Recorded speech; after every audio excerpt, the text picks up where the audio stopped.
Hello, I'm Jonasz Rewiński and you're watching Break the Fake. They make them, we break them, and tell you all you need to know. Now, the current situation in the Middle East is driven primarily by the unresolved Israeli-Palestinian conflict. That's a quote from the man himself, the grand statesman, the son of the empire, also known as Bunker Grandpa. For some reason, he has not mentioned that the recent turmoil in the region actually began with an attack on Israeli civilians by none other than Hamas, which enjoys continued Russian support. Not Putin's puppets, maybe, but will do mischief when nudged in the right direction. According to Reuters, top US generals believe that the strengthening partnership between Russia, China, Iran and North Korea is one of the biggest challenges that Washington has faced in 40 years. Iran has been steadily supplying Russia with surface-to-surface ballistic missiles and drones, which Moscow has already extensively used in Ukraine. The Washington Post points out, meanwhile, that Russian arms transfers to Iran are supposed to help the latter strengthen its defenses against Israeli airstrikes, and that the partnership between the two regimes, growing increasingly close, strengthens the aggressive potential of both countries. A bit like Mordor and Isengard, then, except with Shahed drones instead of the Uruk-hai, plus Sauron keeps hiding in a bunker. Another in his long string of Russia's victims, Georgia, has for some time now been drifting towards becoming a Moscow satellite. The West, especially the European Union, has been turning a blind eye to the rising flood of reports about the growth in trade volume between Russia and Georgia, which suggests very strongly that the former uses the latter to skirt sanctions. The current Georgian Dream government in Tbilisi dreams of freezing the political landscape in place for decades to come, just like it happened in Moscow a while ago. At the peaceful protests in Tbilisi yesterday, with demonstrators denouncing the Foreign Agents Bill, law enforcement went into the crowd hard, beating activists and journalists. The total number of victims has not yet been released. Attendees are now saying that the police chased them down streets adjacent to the parliament in the capital. One person was left with a concussion. The police detained a total of 10 demonstrators. See what it looked like for yourselves. Peaceful protesters demonstrating against their government's totalitarian proclivities and the government's response. Let's take a look.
წინააღმდეგ შემთხვევაში თქვენს მიმართ გამოყენებული იქნება კანონით გათვალისწინებული ღონისძიებები მარკროსტიკის აღსაქმებით და სამოქალაქო სივრცის დასამყარებლად.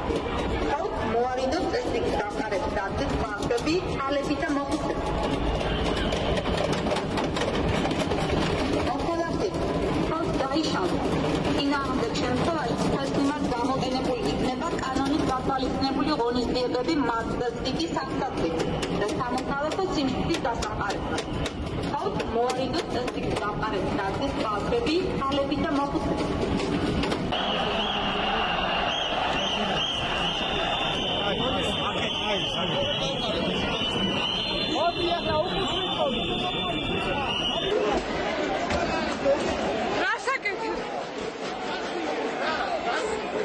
Журналист.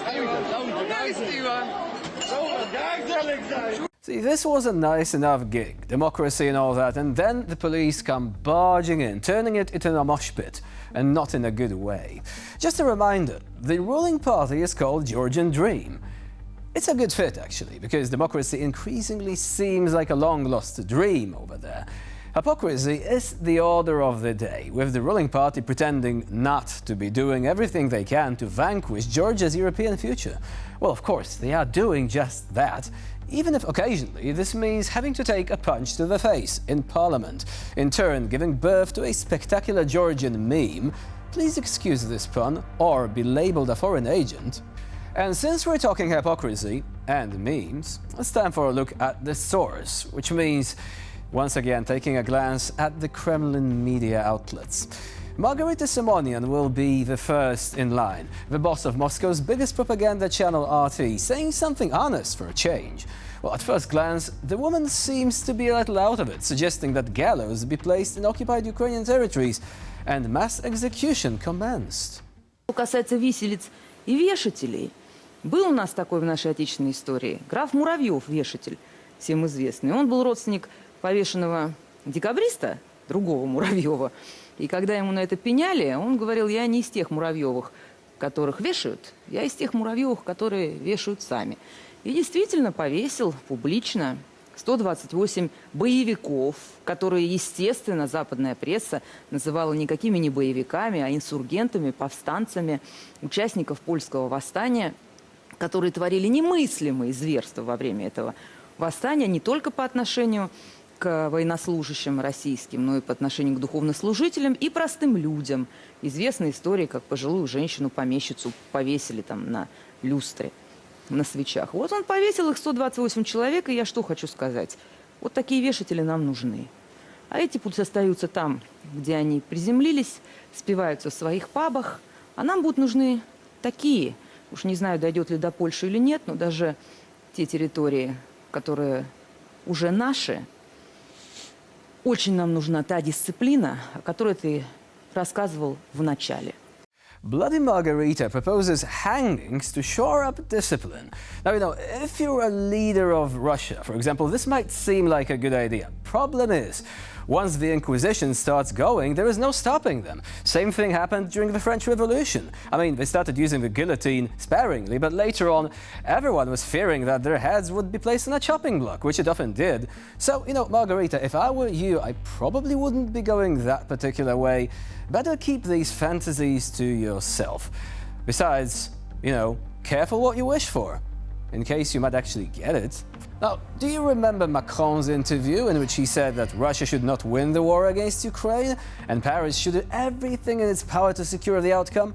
I'm sure you do, because this was the moment we saw what a strong leader Macron could be. Alas, the impression didn't hold for too long, because apparently France is planning on inviting representatives of the Russian Federation to celebrate the 80th anniversary of the Allied landing in Normandy. According to media reports, President Macron will be paying tribute to the victims of a massacre in Vercors, where irregular French forces and civilians were killed by German Nazis. The visit is expected to coincide with the 80th anniversary of the region's liberation. Plus, there is the upcoming ceremony in Normandy planned for the 6th of June. But apparently, Moscow is yet to receive an official invitation from France, at least according to Kremlin spokesman Dmitry Peskov. Should we believe that? Peskov saying something? Maybe, maybe not, but it is an indication, right? Anyway, before you get angry, perhaps France wants to invite Russia as their experts on, massacres.